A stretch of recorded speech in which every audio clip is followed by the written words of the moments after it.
and then also um, playing all kinds of genres so that the space is welcoming to anybody who happens to come in, and they aren't intimidated by a classical space like, I don't know what this music is and I feel intimidated and I don't know when to clap. None of that. So if you feel moved to clap, that's fine.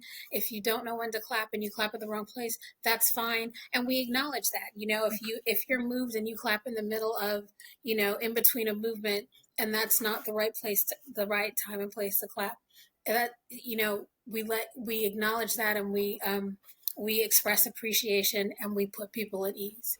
That whole the classical elitism is something that we try to dispel, and we try to make Black and brown people feel as welcome as possible. And so our mission is to grow the classical music audience, by meeting people where they are. So if you did not grow up hearing classical music, you can come to one of our concerts and hear music by Stevie Wonder, and hear music by Lizzo, and hear music um, by by musicians that you're probably hearing on Spotify, or whoever's on your playlist rotation, um, as well as music that your grandmother's listening to, or music that I might be listening to.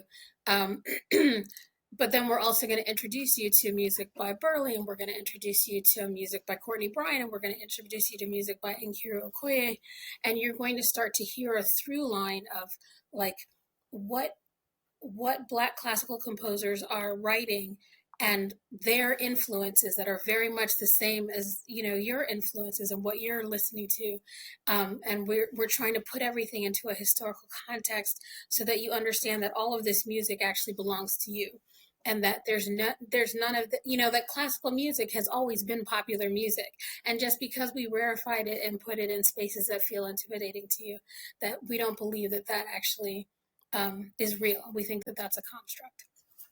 And so that's the mission of Juneteenth LP, to play music of all of the African diaspora, regardless of genre, and in doing so, grow the classical music audience. Because the fact of the matter is that classical music audience is shrinking, and if we don't do something radically different, we're going to sort of, you know, elite ourselves out of jobs and an existence, and it doesn't have to be that way at all. Follow and subscribe to the Piano Pod, where tradition meets innovation in classical piano.